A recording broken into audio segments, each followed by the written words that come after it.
Yes. Okay, here we are. AMA, Ask Me Anything, Sunday afternoon. Hello, everybody. It's such a pretty day here in Atlanta. Got to get outside and enjoy some of this beautiful weather. But first, we're going to answer your real estate questions. Yeah. So Rhiannon, what have people been asking this week? All right, let's pull one. First question. Do I really need to stage my house when the market is as hot as it is right now? I'm such a staging fanatic. Mm-hmm. And even I would probably say it's not absolutely necessary right now. However, minimal staging is going to up the buyer's emotional reaction to the house. And it probably will make you a little bit more money. Honestly, just fresh paint and a little bit of decluttering. I still think I would advise everybody to do. Yeah, I was gonna say maybe we should define staging because there's straightening up, there's making updates. Like, cause to me, staging means putting in furniture and flowers. What exactly, what is your definition of staging, and what level do you mean at this state? You know, what's going with how the market is? Yeah, that's a good question. My definition of staging is going into a home and doing whatever is required to maximize the client's profit. And so I think depending on the home and the potential buyer and the market, that can mean different things. And I think we consult with each person. And normally, it almost always includes painting, because paint just gets beat up over time, you know, and we look at the same walls every day and we think it looks great. But when you actually look close, like, walls get scuffed up and dirty, and, you know, life just happens. And so that fresh paint, I'm looking around right now at my paint. Fresh paint just makes a huge difference. In most markets, it usually means adding granite or painting cabinets, updating bathrooms. And the biggest part, I think, those are all variable. I think what's not variable is with a professional stager's eye, arranging furniture and accessories so that those pictures are attention grabbing and buyers can picture themselves living in the home. Yeah, I think that doesn't change no matter what the market's like. Some homes need, it's good for staging. When we bring in a professional stager, they'll declutter a little bit. They'll just remove some things to make it a little bit less distracting, you know, because some buyers will go in and they'll be too distracted, like looking at pictures or looking at personal items, and then they'll forget to look and figure out what that space would actually look like for them. We're kind of minimizing. I think a beautifully decorated house is distracting. It almost needs to be slightly less decorated, if that makes sense. Like, if you have gorgeous custom art on the wall, the buyers are gonna be like, oh, wow, look at that art. Not even notice that the room is enormous and that they would love it. And they're just too distracted by the things. And how many times, Shane, do you walk out of a house with buyers and like they didn't even pay attention to the floor plan? Right. They got distracted. Like, is there a bedroom on the main level? You're like, duh. Yeah. You know, but it's like they're so, I don't know, like looking at other things. And it could be a variety of things. Yeah.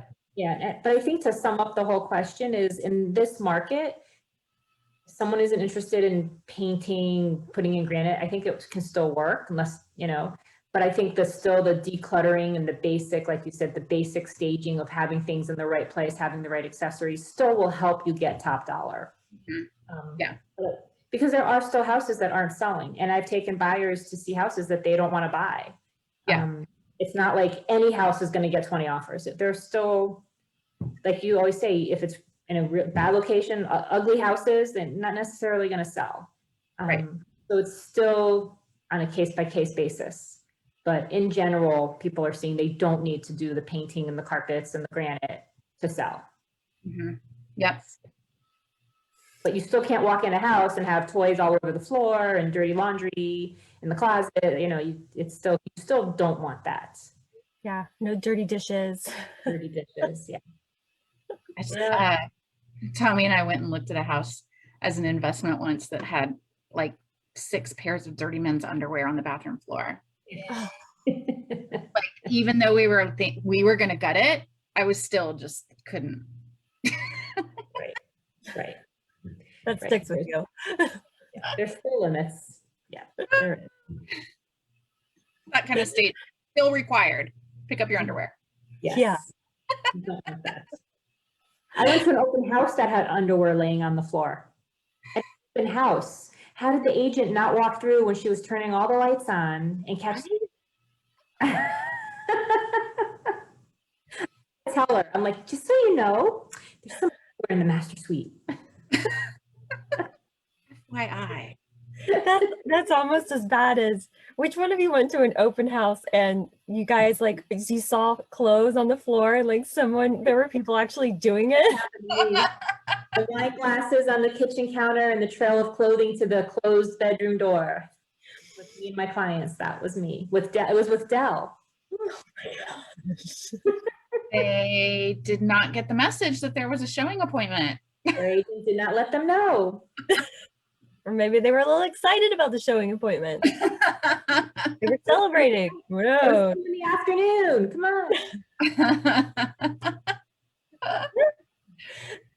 on.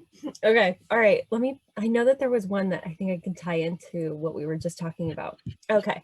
My carpet is worn out. Wouldn't a buyer want to pick their own new carpet? Can I just offer a credit for new carpet? That's a good question. You talk to all your sellers about that, Carrie. No, you got to replace the carpet.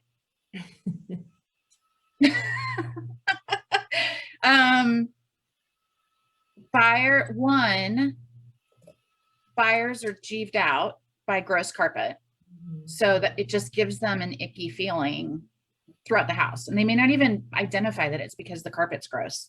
Yeah. This house is is the vibe. And as long as you pick a normal neutral color, buyers don't care.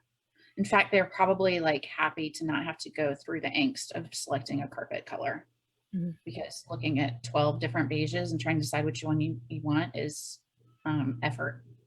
So I think it just makes it clean carpet. I would say every time I'm in a house with buyers and there's new carpet, they're happy. They always point it out. Look at the new carpet. Oh, this is great. Oh, it smells so good. I love the new carpet. Always notice it. And it makes them happy. I've never had a buyer say, oh, I wish they didn't do this and let me pick the color. Never, ever, ever. Never Has happened. Never has happened. Isn't that like a Taylor Swift song? Never, ever. Never, ever, ever. Never, ever. We're never, ever, ever getting back. Yes, that's it. Ever. Oh, I might have that in my head all day now. Yeah.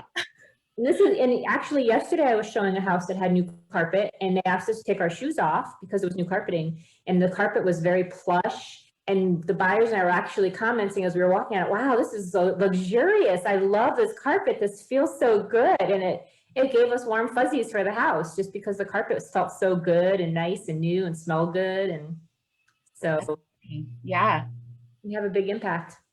Let's see. Should I buy a house in a neighborhood with HOA restrictions? I know there's people that are 50-50 on this. Yeah, we definitely get people who request no HOA, right? Mm-hmm. And usually that's somebody who has a lot of toys, RVs and boats and whatnot. But I think knowing about the HOA, doing a little bit of research, maybe asking around on Facebook groups and things, because some HOAs are irritatingly restrictive.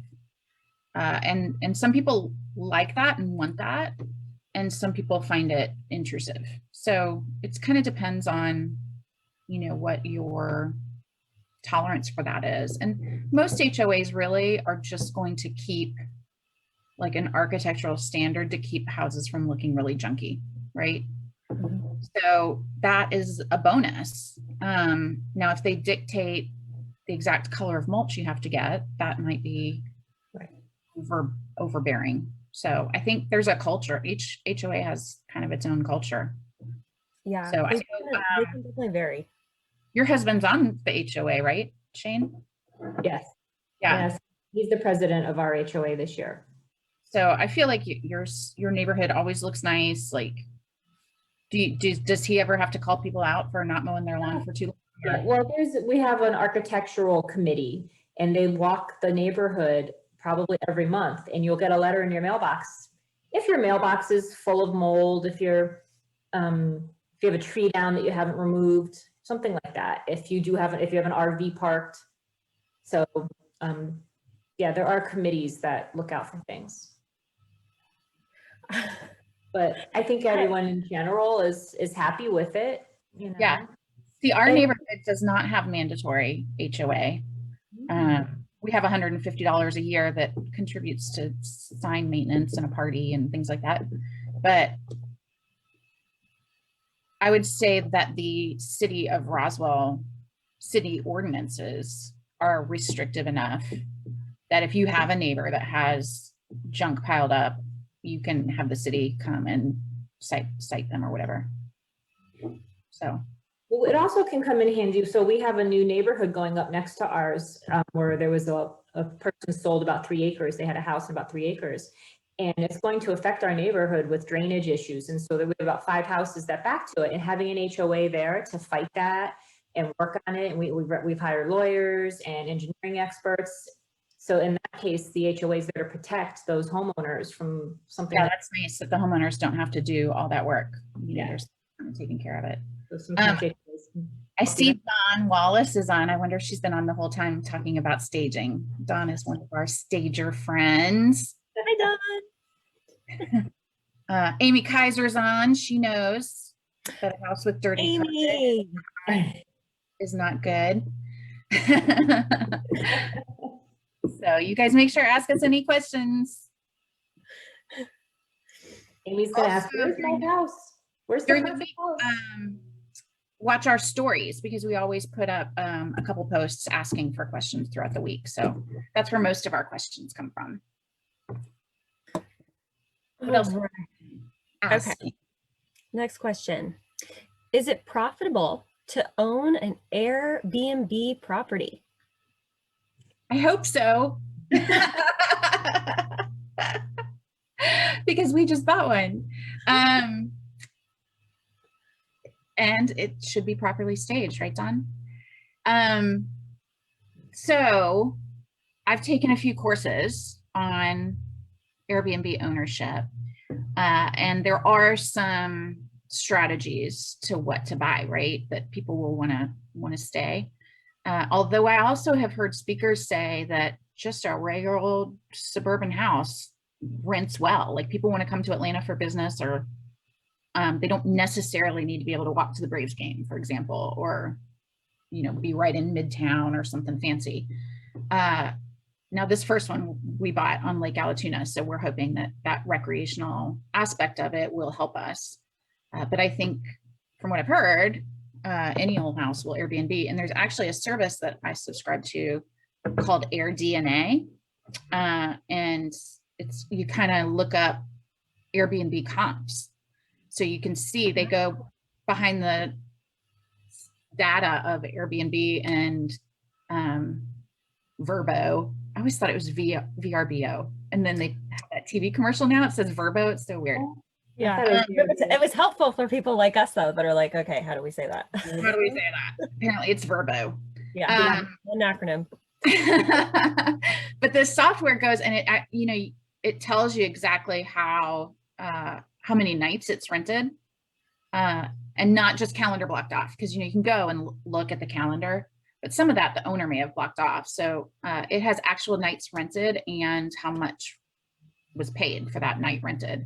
So you can look at similar properties and say, oh, well, this one did this well. So kind of use that as a comp and use it to price, obviously. And then, I think you do have to market it, but properly done, I think you can make 3 to 10 times what you make on just a regular monthly, 6 to 12 month rental, because the nightly fee is so much higher. So there is some inconvenience about the cleaning and the turnover and there's more to do, but there's businesses popping up all over the place that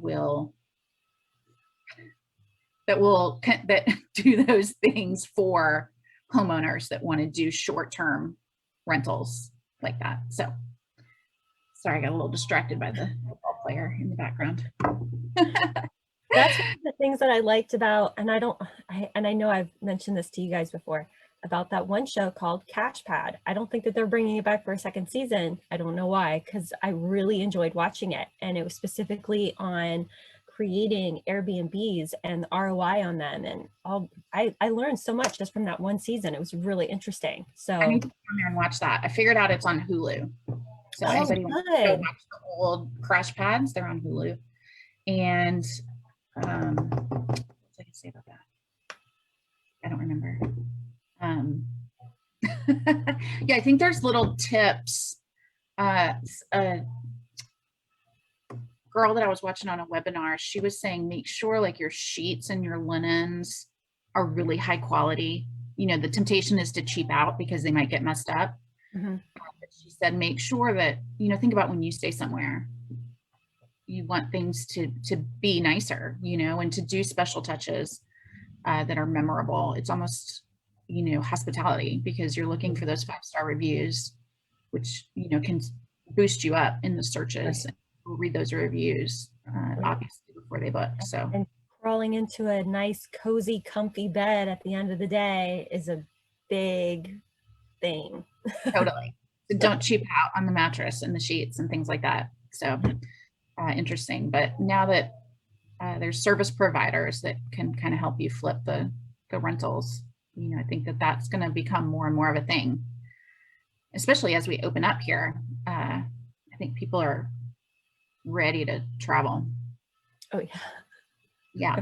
Everybody's itching, as I scratch myself. Honestly. Got to get out of town. Hi, Kevin Jackson. Hey. All right, let's do one more. What do we got? Okay. All right. How do you become a realtor? That's a long one. Not really. Okay. That's okay. So to qualify to get a license, you got to have a high school diploma or GED and a clean criminal background. So be 18. You have to be 18. You have to be 18. Yep. There's a pre-license course that's offered by a lot of real estate education companies around town. And then you have to pass a license exam, which I understand these days is pretty hard to do. But it's very hard. Yeah, you get multiple tries at it if you need them. And unlimited tries. You just pay every time you take it. But there's and then sometime within your first year of having your license, you need to take a post-license course. And I always tell people to take a post-license course with the broker that you hang your license with, only because those courses tend to teach you how to do real estate. Whereas the ones you take at just the generic companies, I think are more license law and things that we don't do every day. It's important to know, but not, they're not going to teach you how to do an open house and how to get clients and how to lead generate and all of those things. But the broker, like I know Better Homes and Gardens has one. Keller Williams obviously has a great one that I'm a big fan of. And then to be a realtor, that's just a real estate agent. To be a realtor, you actually have to belong to the National Association of Realtors and a local board, which is about $500 a year. But realtors are held to a higher standard of ethics. And, we think that that's important. So that's how you become a realtor. In a nutshell. in a tiny nutshell. Now, actually doing real estate as a business, there's a lot more to it, right? But different companies that more later. Yes, yes. What's involved in real estate? Because I had no idea when I quit my first career to become a realtor, exactly everything that's involved. You really do own your own business and everything that goes along with that. So I think like much of the public, I thought you go work for a broker and you're like an employee and they give you leads. They tell you what to do. And it's really, you are your own business owner. Mm-hmm. It's rewarding in a lot of ways. I actually like it a lot better than I thought I would. So anybody who is thinking about getting their license, I've actually had several past clients recently get their license and they reached out to me to ask like how to do it and my advice like that. So I'm happy to talk to anybody about the process and the pros and the cons and the challenges and the all of it. Cool. Yeah. All right, everybody, thank you so much for coming to Ask Me Anything, and make sure and send your questions during the week to our social media channels and tune in every Sunday for Ask Me Anything. You can see our old ones over on our YouTube channel too, if you're interested in some more real estate knowledge this afternoon. So everybody have an awesome week. Take care and we'll see you soon. Bye. Bye. Oh, I see the meeting. Meeting is now live on Facebook. I see it. That. I don't know why I said that with an English accent. I've been binge watching The Crown, so I didn't even notice because I've been so immersed in British. I think maybe I was inspired by Prince Philip news this week. I don't know. Oh, you just started watching The Crown? I had watched season 1 and maybe part of 2 a long time ago, and I don't know if I got bored or just got on something else, but I'm back in. It's good.